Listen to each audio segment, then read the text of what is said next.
there is a man who wants to worship you like a queen and treat you like a goddess, and that's your path if you choose it. If you didn't have the courage to share your story, your journey, these pieces of your relationship, I never would have found you. And I was just thinking, wow, like those simple acts of courage when we're afraid to share, that's exactly what you needed to share in order to reach all these people you're meant to reach. She was like, I want you to write out like your dream man list. And I was like, I don't want to, because he doesn't have any of the qualities that my partner has. And she's like, exactly. But once I saw it, I was like, wait a minute. Like, if I choose to believe in this life, like, that's all I need to do is choose it. Hello, you guys. Welcome to this week's episode of the Expand and Evolve podcast. I'm so excited because we have a guest joining us this week, Samantha Bove. I'm so excited to have you here. I discovered your content on social media. Like, that's how I found out who you are. One of your reels went viral, and now I've seen another one. And that's actually, I think, what connected us was the second one, where I was like, okay, I've seen you pop up a few times and I love what you're doing and what you're sharing. And we were just chit-chatting right before this. The reel that I saw was your man sharing how he told you to just, like, what did he say? To breathe out? Basically, like, let it go? Yeah, we were like sitting in a steam shower. That's where we're starting on this podcast. We were sitting in a steam shower, and he was like, I love when your belly's relaxed or something like that. And I immediately like tensed up and obviously like sucked it in. And he was like, no, don't do that. Like, when you do that, it makes me feel like you don't feel safe with me, because when your belly is like relaxed, I know that you're relaxed. And he was like, if you're tensing up physically, you're tensing up and putting a guard up in other areas of our relationship. And I don't want that. And I was like, what? Yeah. Like, no. So we were just chatting about this right away, because I was like, this is how I found you. Like, I saw this reel and I was like, that is so beautiful. And for a partner, man, whoever, to have the awareness to notice something like that. Like, that is such a fine detail to understand and see, like, hey, hold on a second. Like, you're not fully relaxed. And it's so true. Like, I just spent time in Sri Lanka and everyone has a belly. Every single person has a belly. Everyone's belly is relaxed. Everyone's belly is out. And you look at children, their bellies are out. And so it's like, where do we learn to suck it in and be presentable? And I know you just shared where yours kind of came from. And I think it's just so healing. And I was like, how beautiful as a woman to have a partner who can at least have the awareness to notice that, but then also call you into that for yourself, right? To be Yeah. like, yeah, let it go. And like, you're Yeah. beautiful and loved. Yeah. Even with your belly out. Yeah. Not And even like more so, not more so loved, right? But more so like attractive and appealing. And like he explained, like I actually am like attracted to you when your belly is out, when you have a soft belly.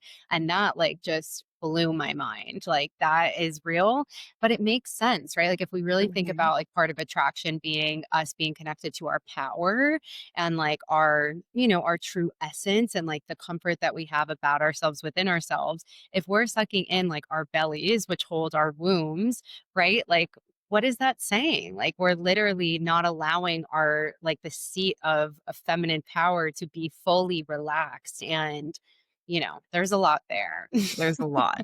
Okay. So just so people know who you are and maybe what you do, I know we were just talking about this too, the identity thing of like, how do we even introduce ourselves and what do we say we do? But from what I gather from your social media, I'm like, you reach women, I feel. And I just saw another post that you did about, like, there's so much on TikTok right now about like relaxing into your feminine energy and like not being masculine, but we're both.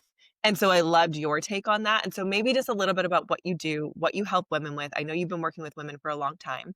And then we can jump into that conversation, because I'm single. I was married, separated, went through a healing journey, discovering myself, learning masculine and feminine energies. How do I be more feminine? And then dating, like, all of it is so relatable for me. And so just, yeah, your story, your take, what you do, and we'll just let the conversation flow where it's meant to. Okay, so who the hell am I? The many versions of me. Um, Somehow I've constructed my life to be entirely in service to love, and it's the best. So I am a Reiki master, and I think I want to lead with that, because that really was the start of all of what I'm doing now, because Reiki, for anybody who's not familiar with it, is really the practice of love and how we can channel love through our bodies, through our vessels, and use that to heal. And I think anybody who's ever loved or been loved knows that it really is like the most powerful medicine that we have on the planet. And I got into Reiki. I was introduced to Reiki very like almost against my will by a girlfriend of Mhm. mine, Katie, who like quite literally like dragged me by my arm to a Reiki healing circle. So it was like very not zen. It was about a year after my dad passed. And I was really shut down emotionally. I was in a relationship. I was actually engaged to someone who, I very without shame say this now, from the first date I knew wasn't my person, Right. and ended up being with him for about 5 years. And yeah, my dad is still my best friend. Like, oh my goodness, source of so much of who I am. And his passing really rocked me. And I really like thought for a period of time that I would never be able to recover like the spark that I had Mhm. and the belief that I had in myself that I kind of thought at that point he was holding, but in his passing, he actually like gifted it to me. And it wasn't like, oh, I could do anything because my daddy's got me and he believes in me. And now it's like, oh, it was always me. But at that time, I couldn't access that because the pain of losing him was too much to even face. Mhm. And my friend, a good friend, was like, you have to start feeling and healing this. And so she dragged me to this Reiki healing circle. And Carly, I've done a lot of weird shit, like, the ayahuasca and the Yeah. shamans and the jungle and the cacao ceremonies and caves Yeah. in Tulum and like dancing naked under a full moon, like all of Yeah. like The so stuff. many years of therapy, the things, Yeah, yeah. Bufo, frog poison, like a lot of things. And for some reason, Reiki, don't know why, it seemed like the most like bullshit thing out Mhm. there. I don't know Mhm. why. 'Cause Well, you're just actually I like, do now. and you're Yeah. like, "How could that work?" Exactly. Like, I'm just gonna like wave my hands over somebody, like she's gonna heal me. Like this seems ridiculous. And I really felt that way. And Yeah. so that was until I was laying, in a room full of women. And this woman, Lisa, who ended up being one of my biggest mentors in my life and completely helped to empower me with the psychic gifts that I have. Mhm. She put her hands over my head and my whole body lit up and like was tingling like a soft fire Mhm. and over my head. And I saw my dad at all of these different stages of his life, from like childhood to when he passed. And I connected with him and my ancestors, and I was hooked immediately. And I never planned to teach ever, ever, ever. I just Right. started going and seeing her consistently because of the peace that I felt and the connection that I felt to myself and to my guides and my ancestors, my dad. And through that time, she was the first person to help me see a different path for my life and see Mhm. that, I had this like amazing love of my life that I'm with now waiting for me if I chose it.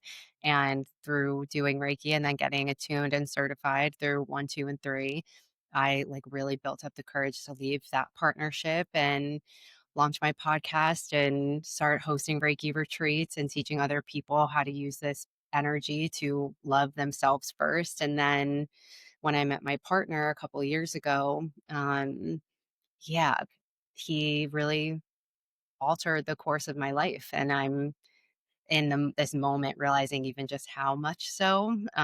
Right. The first time that we kissed, literally, I felt Mary Magdalene and Jesus like cheering. And I was like not into Mary Magdalene. I'm Right. not like a religious person. And I was like, what the fuck is going on? And I heard very clearly, like, you're meant to share your love not only with each other, but with the world. And I resisted Mm. only until about 7 months ago. Very much kept it under wraps and was worried that, I don't know, could be taken away from me if I shared it. Mhm. But then once I did, yeah, I started doing what I was doing informally, like coaching women how to also um, Mhm. connect with the power inside of them, tune into their psychic gifts, feel their own magnetism, manifest their partners. I was doing that for friends and for like some of my one-on-one clients. But Yeah. now for it's only really been 8 months or so. Now that's like a huge part of the work that I do every single day is really serving women who are in that like beautiful portal Mhm. of being alone and calling in their partners. So everything is really about love.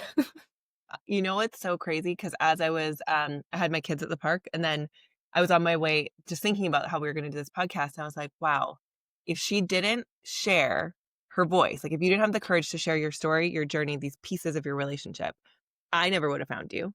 Hmm. And I was just thinking how many other people would never find you. And it's like that fear, exactly like you just said, "Oh, I was worried to share it, and I, like, thought it could be taken away from me," but that's exactly what you needed to share in order to reach all these people you're meant to reach. And I was just Yeah. thinking, wow, like, those simple acts of courage when we're afraid to share, 'cause I felt that. I was like, "I wonder if she was ever, like, worried or thought, 'Oh, like, do I share these pieces?'" Like, you know how it can feel like, "Ugh," like, it's a little bit uncomfortable? But that's how you're reaching these people. And I'm sure you're Oh, reaching so many more people that are so aligned to everything that you love and wanna create and share with people and help people with because you're sharing that. And I was like, that's just the perfect example of, like, how social media can be so beautiful if you allow it to be, but actually lean into the thing that scares you the most to share. And for me too, I've connected with so many incredible people through I was terrified to talk about being separated. I was terrified to talk mm, about like, that I was gonna, go through separation. I have 2 kids and, like, I'm a horrible mom of all of the stuff. mm. And I'm like, but that's what's connected me to so many people. And that was my biggest fear was being judged for it or, like, putting it out there. So, yeah, it's just so crazy how life works. And it's like and then you lean into it and now look. Like, it's just I think it's so beautiful. It is so beautiful. And I mean, I see you in that. And something Mhm. that is coming up for me so strongly is, I don't know if you've heard the quote, like, we're the daughters of the witches they didn't burn. And that's just what I feel for you, like to Mhm. publicly say like, yeah, I'm raising my kids and I am separated and I'm a woman in the world, alone, which you're Mhm. never alone. Yeah, of It's, course. it's a reclamation of what like our female ancestors couldn't do. Like it was risky to be by ourselves, especially raising a family. And so, yeah, I Mhm. see you, girl, and it's not easy. And I definitely had a many, many, many month spiral and complete panic around it until I finally was like, you have to do it. It's way beyond you. Mm. No, I feel that. Like, even full chills when you said that, because when you said you felt like Jesus and Mary Magdalene cheering for you, I was like, yeah, because that is sacred union. That's the love Mm, that we're meant to create with people. And I feel it for myself too. I'm like, no, the partnership I'm meant to create is meant to impact people and like redefine relationships. Like I know mm, that in my gut and my soul. And so I'm like, that's what you're doing right now. And when you show people that, even for myself, it's a reminder that it's reminding people like, "No, no, this is what love is supposed to be and feel like." All this yeah. other stuff that we've been participating in, that's not true love and relationship, but we don't know any different because like, how many of us were raised with parents that like, "I never witnessed a loving relationship." So you just assume that's what relationship is until you understand, like, that's so not it. Um, and so I don't know if you have anything you wanna share in regards to that and elaborate in regards to you feeling like they were cheering because for people listening, if you wanna even explain that in case they're like, "Wait, what are they talking about?" I know what you're talking about, but, Yes. like, if you wanna explain that, and then also, I'm so curious from maybe what you felt in your relationship, like your previous engagement and all the things, and what that felt like to you and that relationship was like to you, versus what you felt leaning into this new relationship now, like that journey, because I think Hmm. for a lot of people who I find I have people who listen to this too, who maybe they're happily married, but a lot of people who are on the verge of feeling like they want to leave a relationship, but it's scary, Mm, or they're single and they're in that in between where it feels like, oh, like, do I keep leaning into this? Do I just go back to what was comfortable? Does it really exist? Like, am I living in a fantasy? Just that like uncomfortable in between. And so if you want to maybe just share about that. yeah. Okay. There's Yeah, so much here. I So know. I'll keep Mary brief on this one because we're not doing a whole podcast in devotion to her. And I have an annual retreat, a Reiki retreat that's in June in Italy. So if anybody's like, I want to I know wanna about go. Mary Magdalene, That'd be so fun. come, Yes. please. Yeah. It's pretty unbelievable. Once I started to really accept her as a mentor and an archetype in my life, ooh, I get every single time I get like full chills up my spine. So, Mhm. brief story on Mary. So, Mary is she is known as the apostle of the apostles. So, if we think about like Jesus's crew that he, went around and taught with, the men get, obviously, of course, Christianity get the credit of like, oh, there's John, there's this person, there's that person. And Mary was the leader of them. Yeah. She was the one that was always, always by Jesus's side. She was the one that, he really did bestow with like the inner teachings. And so for anybody who, has a lot of shame or trauma around Christianity, like one, I see you, I feel you. Two, there is a part of Gnostic Mhm. Christianity that is the teachings that were buried. Mhm. And a lot of those teachings, not a lot, all of them point to the knowing, Gnostic knowing within us that God lives within us and that we Mhm. have the power to perform miracles. We have the power to manifest abundance in our life. And Mary was the feminine leader of these really deep teachings and co-created them with Jesus and helped to activate them within him. The Mhm. reason we don't hear about this is a much longer conversation, but I first got connected with her. I was in this like beautiful shrine in Puglia where my ancestors are from with my sister.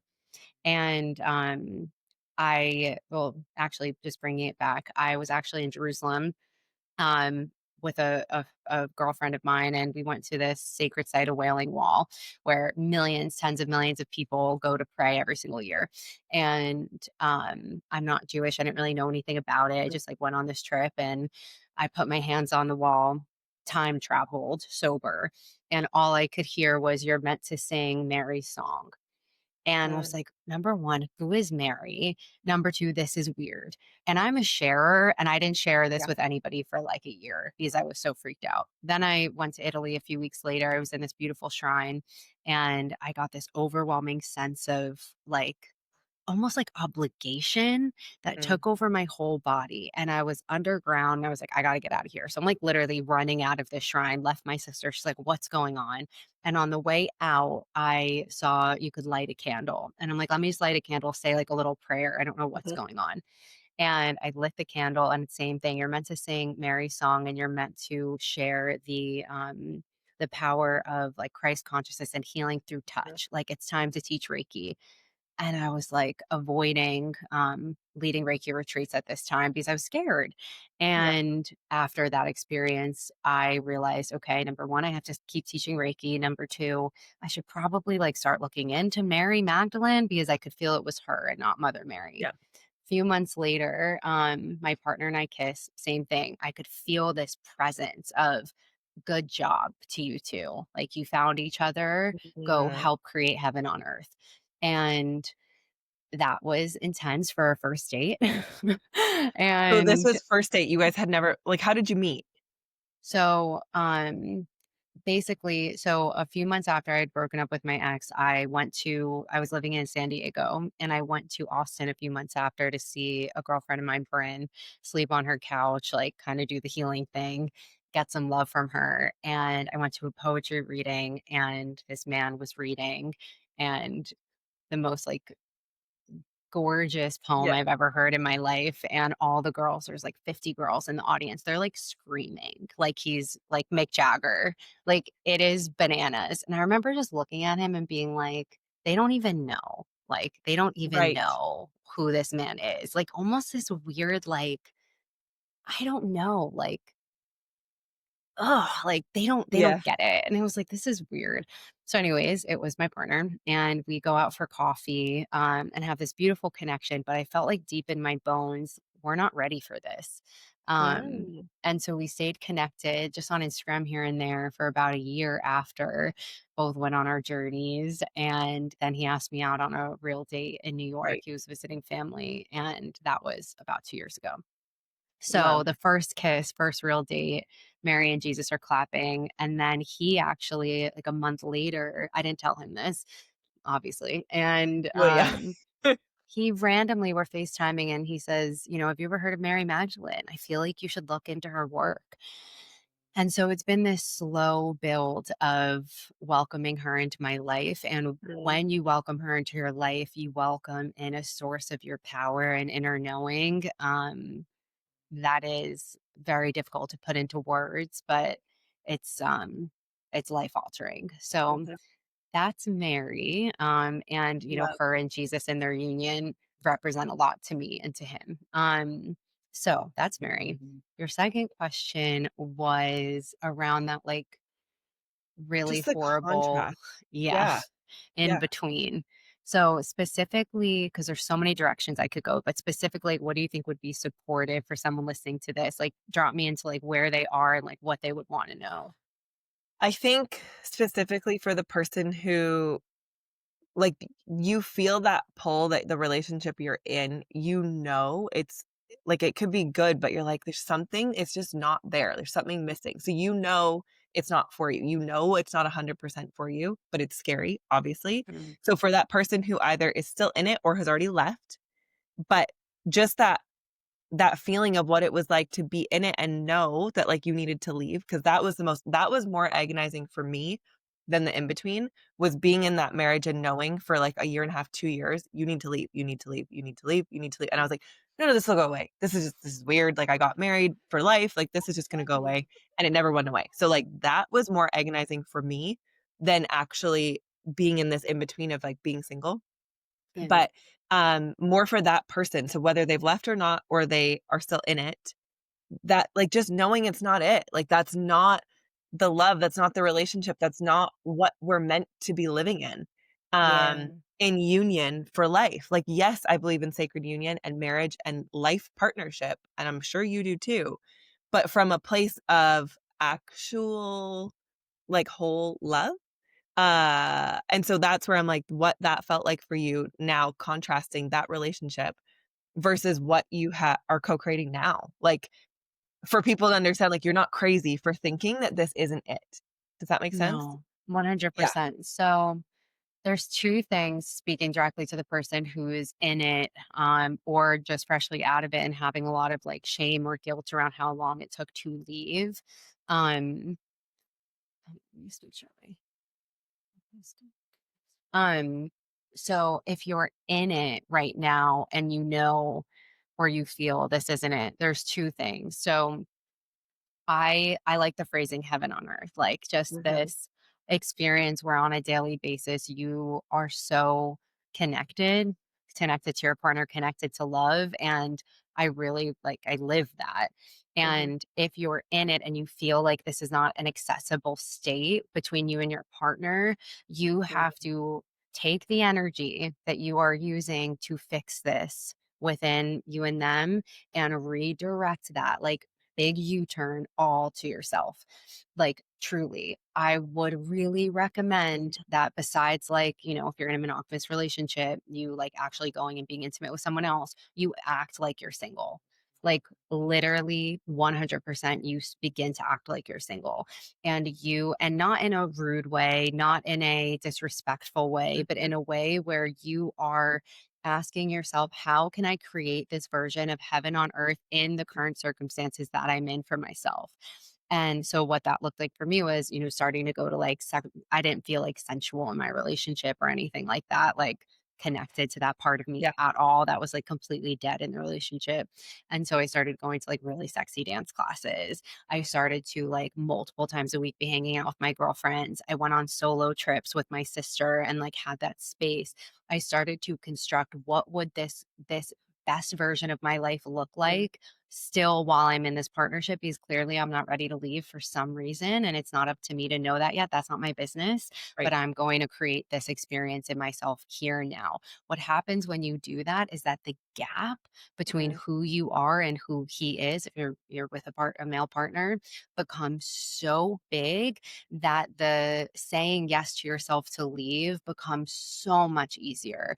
And that's not the path that everybody goes down. And then sometimes they make that decision from a place of not having any of those like routines and community set up. And that's when breakups are really hard. Mhm. But you could have an experience like I had where I had set up the community. I had started to already build my confidence so that when I left, I wasn't leaving as a full shell of myself.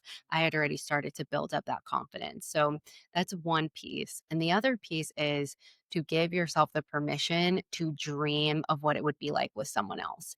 And most women feel like that's such a betrayal to their partner. They feel like Mhm. they're like emotionally cheating and do it. Like, because once I really started, started writing my love list while I was with my ex. And my therapist, Patty, I love her. She actually recommended it. She was like, I want you to write out like your dream man list. And I was like, I don't want to because he doesn't have any of the qualities that my partner has. And she's like, exactly. And Right. I wrote it out like, and it took months to do it. But once I saw it, I was like, wait a minute. Like, if I choose to believe in this life, like, that's all I need to do is choose Mhm. it.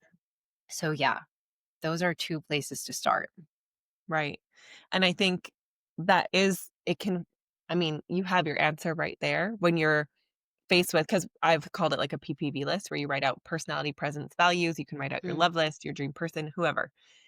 But when you're like, "Oh, I don't wanna do that," because you know, you're avoiding the fact that you already know your person is not it. Like, they're not fulfilling anything, and I think as women, sometimes we feel men too maybe, but, like, we feel bad admitting it, and it's like, if this is your life, like, you deserve to have a partnership that you feel loved and held and seen and fulfilled in, and sometimes that starts by acknowledging the person you're with is not it.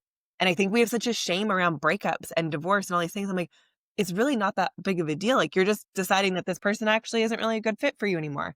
And we put so much emphasis around it. But I think of it even in friendships sometimes or relationships through my life. Like, you go in waves, and there's people who are really close at certain times and not close at other times. And no hard feelings or hardships. You just drift, away.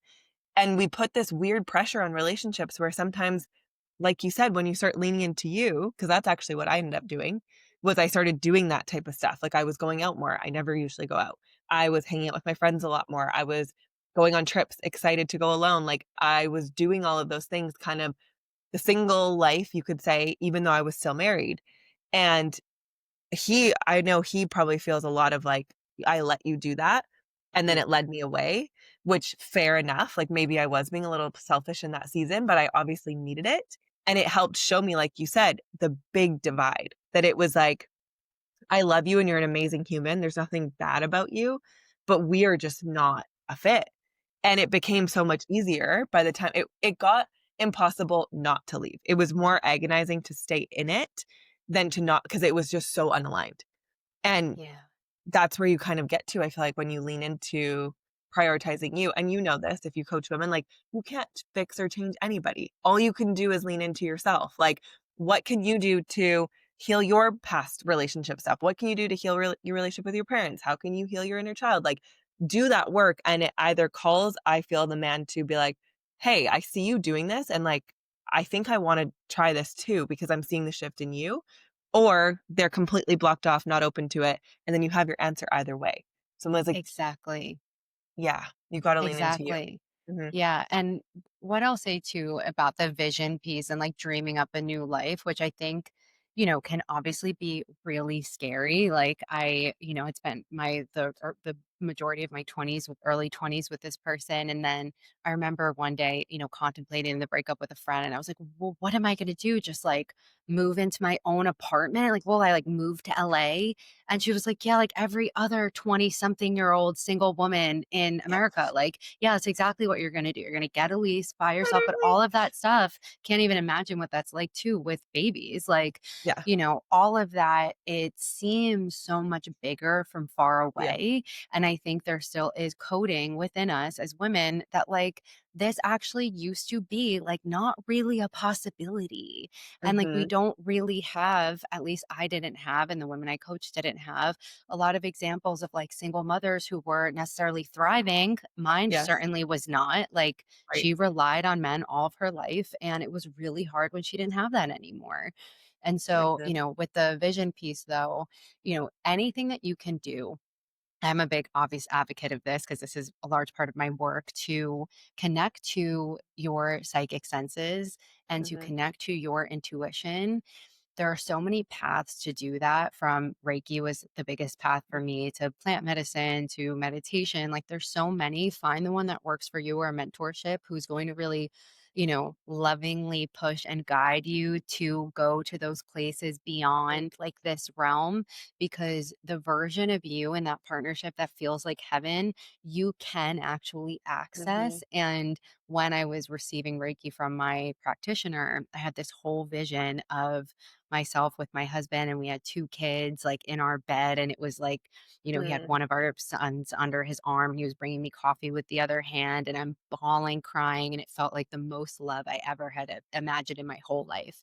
And I'm mhm, hysterical, and I wake up out of the Reiki bubble, and my Reiki master, was like, you can say it and you can share. It's okay. Like you're not doing anything wrong. And I told her mm, about this love, and she said, and I say this story all the time because it really was one of the most impactful moments of my life. She said, "There is a man who wants to worship you like a queen and treat you like a goddess, and that's your path if you choose it." mm, And I clung on to that. And I really, like, in the moments where I felt doubtful, I remembered that. And on our first date, my partner had grown his hair out a lot and his beard out a lot from the first time I met him. And mhm. I was staring at him at the end of the night, and it Yeah, was the exact man I saw in the vision. And I have like journal entries about this. Like, I've yeah, explained this man to my friends. And the first time my best friend met him, she was like, "Girl, like, what the yeah. hell?" So crazy, but I believe it. Like, I've sat with plant medicine, I've had amazing Reiki experiences, as you're sharing, I'm remembering the initiator into my deeper spiritual journey was Reiki. My friend Mm. recommended I go to this Reiki healer. I had gone through, like, a ton of stuff before this point, and in that Reiki session, I remember, like, being out. It must have been, like, 3 hours, and she was like, "There was so much going on here," and I remember being like, "Okay," like, I knew I felt different, but I didn't really know. And then 3 or 4 months later, I went back and I was pregnant. Maybe it was 6 months, and she fell to the floor crying, and she was like, "This is exactly what you needed to finally understand what real love is and unconditional love, because without him, you never would have understood." And she told me, like, that was the moment that was gonna shift my whole life and my whole journey, and I was pregnant with my son, and it completely transformed everything, everything, and it was Reiki.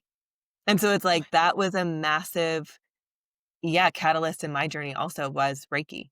And when I was going through the separation and feeling like, "Oh my gosh, is this really what I'm gonna do?" It was Reiki again. Like, that's who I went to was practitioners. So it's really cool how you felt that power too. Because 'cause I've sat with plant medicine, I've done ayahuasca, I've sat with mushrooms, I've done cannabis, I've done so many different things, breathwork, all the things, and I'm like, Reiki's been a very transformative part of that, honestly. Like, yes, you get visions and all the plant medicine, and yes, it's healing, but there's something about someone, I think the direct one-to-one holding space for someone that as a woman, like, it does something different for you. Like, that's what I'm Yeah. thinking right now as I'm reflecting on it all. I'm like, "No, there was something about." Because even with my own mother, like, of course she loves me, but I think being held in that container of, like, so much one-to-one attention, love, care, and being so seen and witnessed, like, fully did something for me and my heart that I don't know if any of the other work has ever hit me like that. So Oh, it I is like, love that. I love that that's coming up. I mean, yeah. you are speaking directly to what Reiki is, which I always explain. If you ever have had a baby or could even imagine having a baby to your audience, you have had Yeah. this experience, like the hands that you touch a newborn baby with, like that Mhm, type of love and mhm, just true blast your heart wide open type of love and like power and protection and care, and truly wanting nothing but this being to live and mhm, experience the best parts of life. That is like a lived practice that you learn in Reiki to have for everyone. mhm, And then when you're in that practice on a daily basis, or like you have the pleasure like me to be creating spaces for people like that all the time, mostly like every day, your whole world changes, mhm. and it is just so powerful. So I'm so glad you had that. I'm just remembering that as you're sharing, I'm like, "Wait a second." Like, those were my most yeah, like initiating experiences. So cool. I love it, and I'm the same, like, I've had visions of my future partner, and then sometimes I'm like, "Am I crazy?" Like, when I can see a guy right away, I'm like, "Nope, not him, not him, not him, not him, not him," because I know exactly what he looks like, I can Mm. feel it inside, I've seen him on the beach, I know like, I've had the same visions, and so, yeah, it's remember, like, "No, you're not crazy, you know." Like, we do know. Yeah, your destiny, I'm 100% convinced that your destiny exists on the other side of you saying, "I'm not crazy. I'm gonna believe Yes. this." Yeah, Yeah. so true.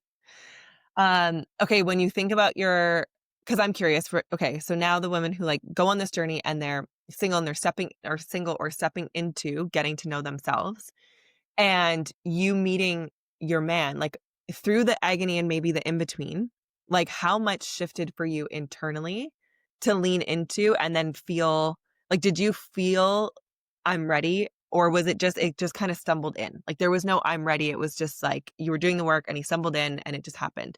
Like I'm curious because I feel like I get that question a lot. And for people who just feeling like, okay, well, when is it ready? And when do I know I've done enough? And when do I know I've done enough work? And like, how do I know that I'm ready to call him in? Like, what do I need to do? And what do I need to write down? And like, like they get like, like, where is he? And so I'm like, for those people, like, what do you have to say for them? I love this question because it's like it's as if we like were putting in an order like for takeout and we're like, okay, I'm ready to order it now. Like, okay, it's not that simple.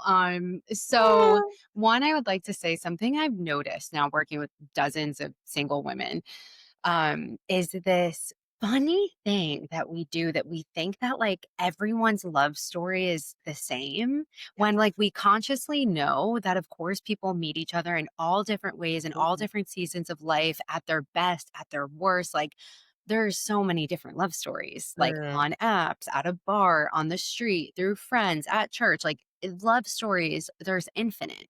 yes. Yet, there's this thing that women have that there's like this idealized way to like meet somebody and you have to be ready and you have to be healed. And I think that that is a product of social media and the Yeah. personal development industry where it's very profitable for coaches and mentors to perpetuate this Mhm. narrative that in order for you to call in your partner, you like need to have done X amount of healing work and if you don't have your partner yet, it's because you're Mhm. not healed enough.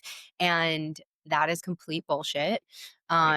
I do not adhere to that because to me, that sounds a layer deeper like God is punishing you in some way or like holding this reward that, like, when you reach this level of XYZ, you're going to have your partner. I just don't agree with that. Now, what I do feel and what I've Mhm. witnessed is it is a lot easier for your partner to recognize you Mm, in your radiance and as the queen that you are when you recognize that first. Is it impossible for somebody to see that light in you without you seeing it in yourself? Yes, but it is very difficult. And so mhm. the process of that women go through with me is recognizing that light within themselves so much so that they're like calling in their partner actually becomes so much less of a focus. And that is the through line that I've seen in Mhm. all the people I've interviewed and the women that I'm working with is when you really do start to focus more on everything else in your life, like truly, not because you Mhm. think that's what you need to do, but because that's actually how you're living your life Right. that is typically when they are, more likely to come in. So for me, I did reach a place of readiness, but it wasn't a priority for me. Right. In the sense of like, this is like now the time, but I did energetically have a declaration of I am open. And I also, before that, had a declaration that I'm closed for it. And I met my partner in the closed period. And, Mm, I had this desire to like lean into him but I also really had to honor the woman who was coming out of a relationship, who was right. pretty much in a relationship since she was like 15, and Totally. honor who she was when she was not tethered to someone else. So, yeah. Yeah, that was me. Relationships my whole life, so I totally get it. Like, and needing, not even needing, but, like, exploring that season of, "Wait, but who am I?" And how for me, the single season taught me so much of, "Whoa, I merge into other people's lives," and then forget all the things, and it's not even like I forget who I am. I just don't even know how to prioritize the things I need. And that's what I noticed within previous relationships. It's like, "Oh, well, what do they need?" And, like, that became a priority over myself. And it of course, it's not intentional. It was completely subconscious, but I noticed it even still, even with friends, if I'm in the presence of other people a lot, I get clouded. I can't think about what I need. I can't take care of myself. I can't listen to my own thoughts of, like, "What do I need right now?" And, like, "What would be best for me?" And so learning too, it's not even the partner's fault. That's me. Like I have to know what do I need in a situation where maybe I'm around people a lot to exit, give myself some space to do what I need to do for myself. And that Oof. taught me a ton in the last 2 years or however long it's been because I was able to recognize, oh shit, I'm doing this around friends too. Like, "Oh, yeah, no Yeah, problem, like, let's just go here and let's go there and let's whatever," and then I'm like, "Whoa, like, what do I actually wanna need?" Rather than just, like, flowing, and so it's taught me so much, where now I know that in future relationships, like, I understand, no, you need to go and sit by yourself or you I literally can't think. I get so clouded with other people around me. So, just mm, even that small thing, otherwise, I would have always blamed partners for the rest of my life probably, like, "It's them and they're around me and they make me," and it's like, "No, no, no, I just need to create some space for myself. That's it." And so even that yes, simple thing, I'm like, life changing. And I could have never noticed that if I kept being in relationship after relationship after relationship. So there's so much value, totally. Well, so this much. is why I call it Date Like a Queen, my program, because Mm, a queen, if you think about like who that archetype is inside of you, she is never going to be in a group and not have an opinion yes. because her opinion is actually really helpful. Like a queen staying connected to her desires and her insights is not only going to benefit her, but it's going to benefit her community. And like Mm, we are queens amongst queens, right? Like, of course, yeah. like you surround yourself with amazing women, but when we actually own the queen inside of Mhm. us, it encourages everyone else to own the queen inside of them.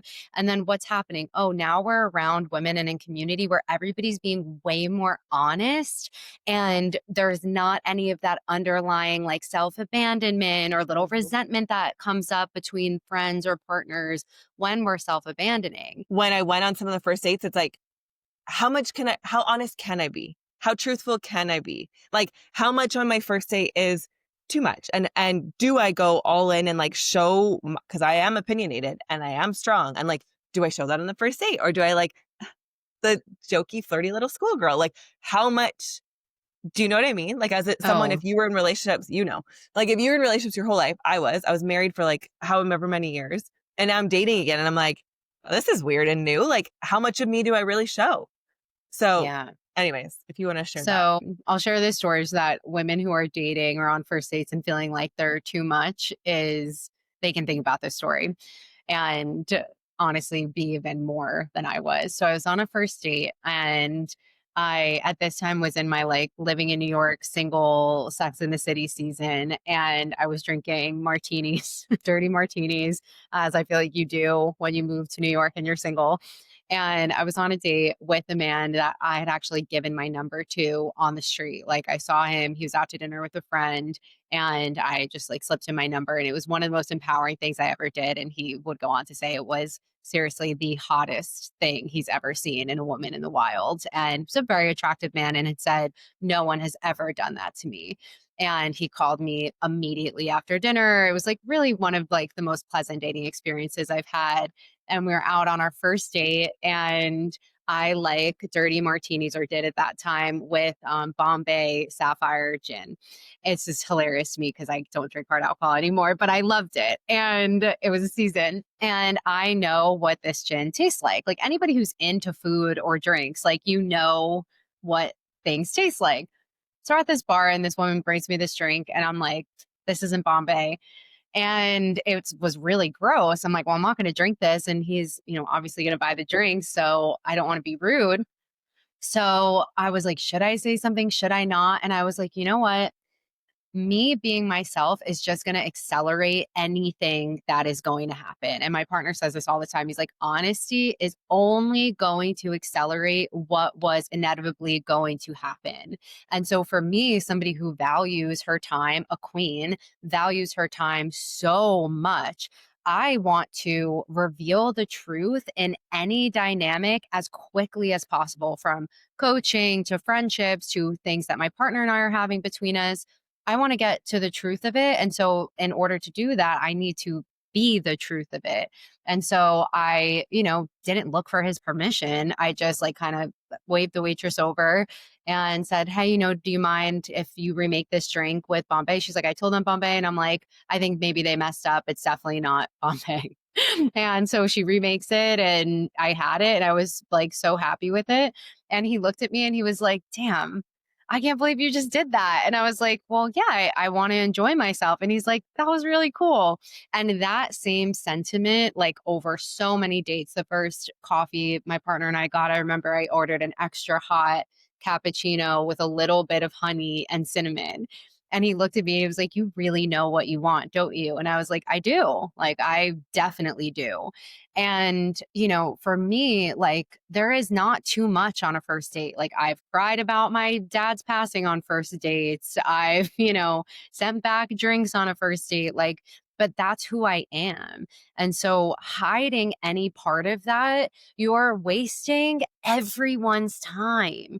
And you really have to like learn before the dating process how valuable and practice how valuable your time is, because when you start to introduce dating, which is rich with so much dopamine and so much validation, it is going to be so much harder to practice honoring and respecting your own time when another person is involved. And like if you can say to yourself, "Oh yeah, I'm really into this guy, but I know that I'm going to honor the solo plans that I made with myself or the friend plans that I made with myself over him," you're in a good place to date. If you're like jumping at the idea of like this cool guy calling you and like you're going to drop every single thing in your life, probably want to take a little bit more time to connect with self and realize like you are an absolute treat and a gem to be with, even if it's just alone.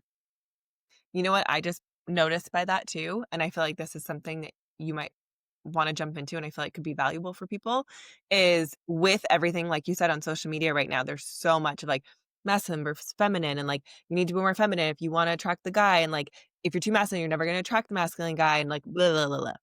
And you just mentioned where okay, these Instagram or TikTok people would have been like, "That's masculine." Like, Mm. if you say something or stand up for yourself or, like, don't get him to do it for you, it's masculine. Where it's like, no, you just know what you want. And so I don't know if you wanna talk about maybe how much it's like there's a difference of being masculine and being toxic masculine, like, I hate the labels too, but those qualities where, of course, it's if you're never able to receive and like, "I've got it," and you're angry, yeah, you might not be in a space to have a masculine man receive. But what I've noticed too is, like, the really awesome men who are healthy masculine, like, they've got their shit together, they're powerful in business and life, they respect another woman who knows what they want. Like, they Oh, respect those qualities. They respect like, being decisive. They respect all of that, and I think, that's something that I've had to learn because when I was first learning and dating and it's like, "Okay, how did I end up here, and how did I end up separated, and how was I ending up in this, like, masculine role?" I looked at all of that, but now I can see where I'm like, if I act airy-fairy, like, all the time, I'm like, "That is so not me." And I'm not gonna attract the super powerful masculine man either in that state because like, he's gonna be like, "Ew, I don't want that." Like, "Why can't you make a decision?" You know? Like, so, yes. I don't know if you just wanna share on that, um, because, like, that was you standing in your power, and I think for women listening to understand that you standing in your power as a queen, like you were sharing, and being a queen in dating, is not shying away from those traits that could be deemed masculine because you just know what you want. Ugh, okay, let's talk about this because I'm really on about this right Yeah, now. And it yeah. is something that I feel like is this narrative of like letting the masculine lead and wanting to like be in your, or you need to be in your soft feminine to attract this partner, I think is doing so much more harm than good, like truly to my core. And a lot of the people who are like perpetuating these narratives around this topic don't study like priestesses and goddesses and women of thousands of years ago. They're speaking to like a more like trad wife era. And trad wife, I have nothing wrong with moms who want to stay at home. I reserve the right to breastfeed barefoot and cook and never make a dollar again in my life if that's what I want to at a certain time in my life. I have no problem with that. What I have a problem with is the fact that they're being called traditional wives Mhm. when that's post World War II wives. That is not traditional wives and No. women. Traditional wives and women of ancient times were leading. They were oracles. They were actually, there were matriarchies Mhm. like before Christianity and before this rise of men being the priest, there were priestesses. Priestesses. And Yep. the women decided who the male leaders were. Okay. So that is leadership. Mhm. That is a woman being connected to her power and to her insight. And women and the feminine part of us, Mhm. that is the part of us that actually has access to wisdom and to insights that men could never have access to because we have wombs. We Yep. have the ability to see a world of possibilities, of love, of like heaven on earth that most men don't have access to because we are women, because we have Right. wombs, and because we're the bridge between worlds. Like we have the ability to bring souls into the world, and therefore we are granted and gifted with these insights into the future that Mhm. men just don't have access to in the same way. And so not only do men actually want Mhm. those qualities of leadership within their woman, but kings require it. They require it. Like my man would never be with me if I did not have a clear vision for where I wanted our lives and our family to go, Mhm. because that is my feminine gift. And so not showing that in dating is actually going to have you be attracting boys instead of kings and men who are much more connected to their toxic masculinity than they are to their healed masculine. And this does not mean that you need to make all the plans. This doesn't mean that you need to emasculate anyone, but a couple of like really good examples of like feminine and masculine working together is on our first date, I like invited him to come back to my apartment after and like hang out. And I will say this, just this we won't get into this, but we didn't sleep together for like almost 2 months after. So we are just going back, like kiss, talk, whatever. And so it was my idea to continue the night past the jazz club that we were in. But he was like, "Oh, I'll get us home, like, on Google Mhm. Maps." And I had this feeling in me of like, no, no, no, like, I got it. Like, I know where we're going better. Like, you don't take the subway. I got it. Like, I'll take this, I'll do it. And I heard myself say, like, let him lead. Mhm. And so I was like, okay, like, I actually don't want to be leading us through the streets of New York at 1 a.m. Like, you do that. Even if I Yeah. think I could get us there a little bit Right. quicker, like, I would love to just hold your hand and sing and dance and, Right. like, toddle my way home with you. But it was my idea to go home. I set that Right. tone. He wasn't going to tell me that we were continuing the night. Like I Of course was. not. Yeah. And this is like, this has played out in our relationship to a T for our entire relationship. Like I saw a vision of us back in New York, and who largely made it happen, carrying the boxes, handling so much of the stuff, putting all of our furniture together, like a lot of the you know stuff that Yeah. his strength and his like more logical mind, because of testosterone and his ability to single focus, he has, yes, led so many of the endeavors, but I set the whole Mhm. vision. So it's like, yes, we're both leading, but I really think that women need to understand that your role as the visionary leader in relationship is vital to cultivate, to own, and to show him early on what you're capable of, because Mhm. you will be able to see very quickly, is this a king or not? While if you show that part of you. 100%. And for myself, I know in the beginning, like, I shied away from it strictly for the masculine, feminine, like, is it too masculine? Because of the labels, where I'm like, that's so not me to ever do that. But I do see how in certain situations where you may naturally be the one like, "No, I got it," where you can, like, practice letting them have it, you know? Because Yes. of course, when you're independent and you know how to do everything yourself and you've been doing it for yourself, It's like there is moments like that, but not in who you are as a person. So different, Yes, right? Like allowing you totally. to lead a situation or a circumstance or choose something versus you not sharing your voice. Two completely different things. And that's where I think it's not being talked about when they talk about masculine feminine is yeah, maybe in the acts there's certain things that you can let them do and let them lead and close your door and Yeah. all that kind of stuff. But then there's that part where I think people are applying it, at least for myself, to what to say or do or whatever. And it's like, no, no, you need to show up as yourself regardless of any of that, because it's so true. A king would never want to, he's not going to have his queen that he puts on the throne to manage a kingdom be like, "Nah, nah, nah, nah, nah. Whatever you want. You're the best. You just whatever you want." Like, Yeah. no, he's going to be like, "What? This is dangerous. Like, I need you. I need you as my like eyes and my validation, like having my back. And that's why I can trust you." Like, they're going to look for that. Like, Yeah. yeah.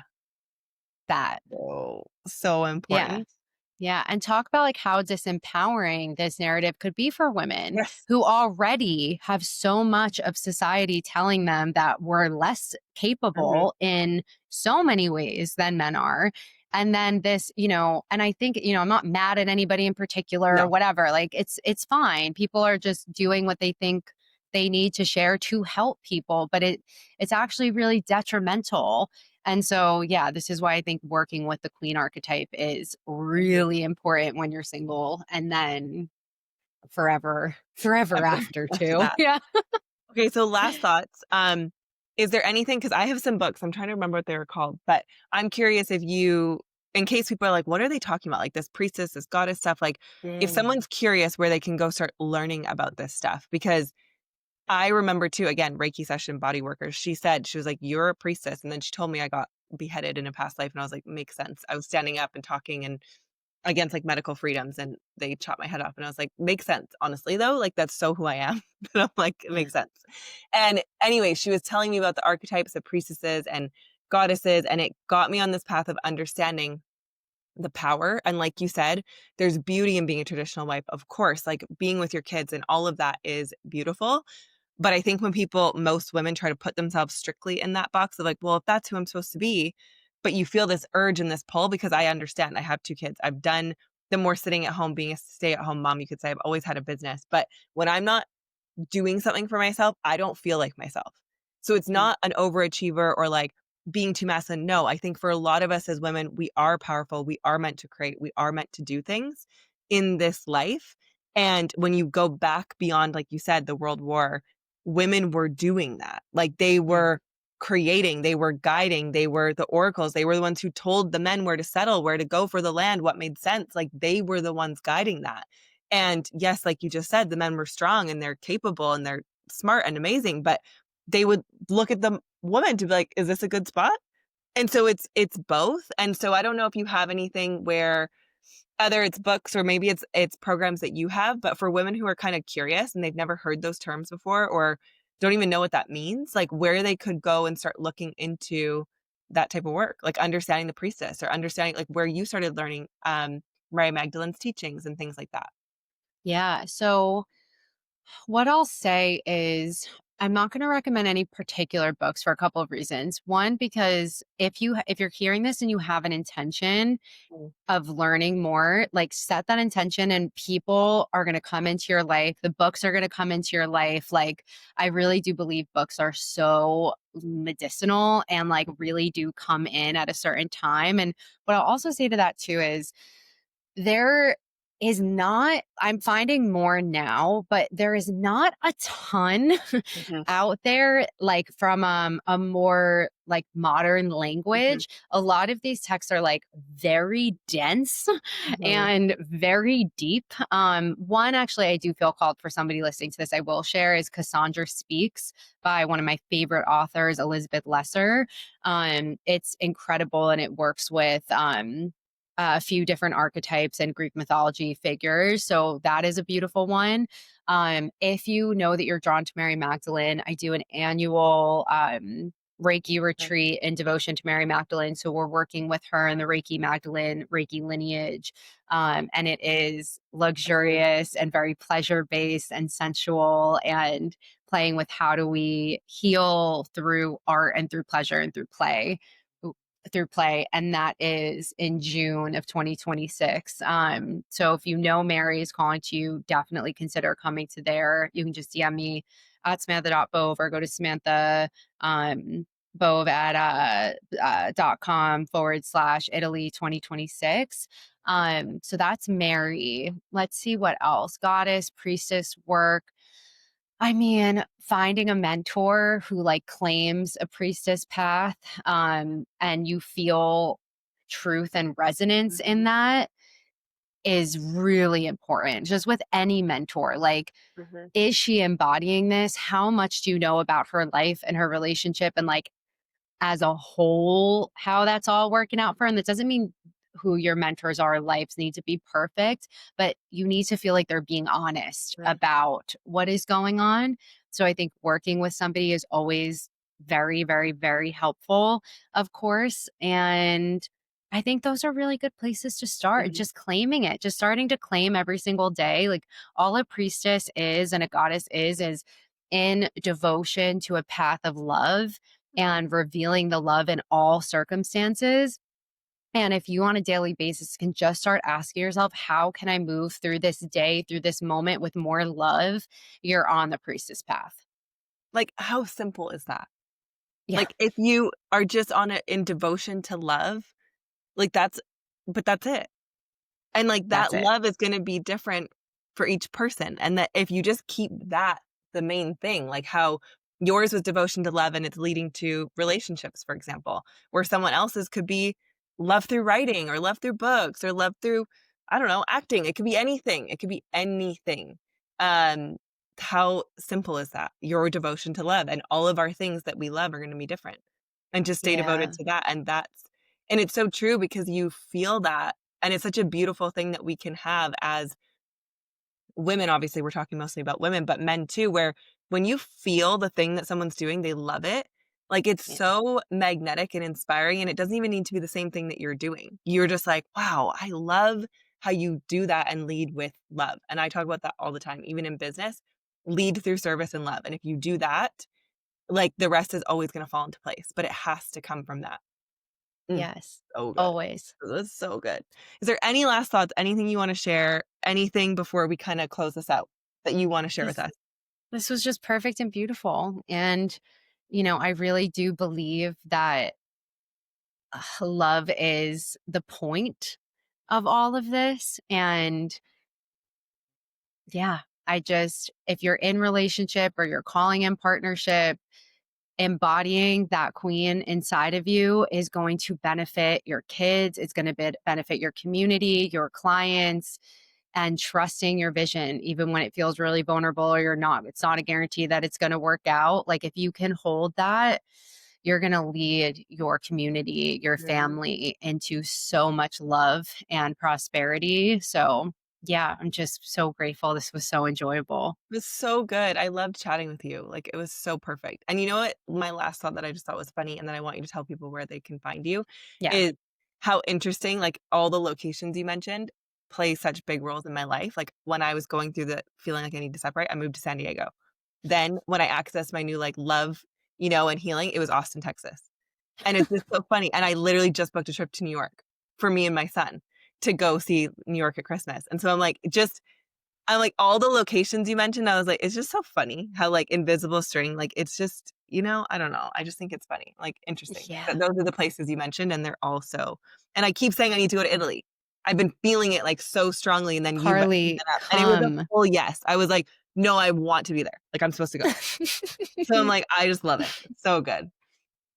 I'm so grateful. So I good. can't wait. And so you're not certified, right?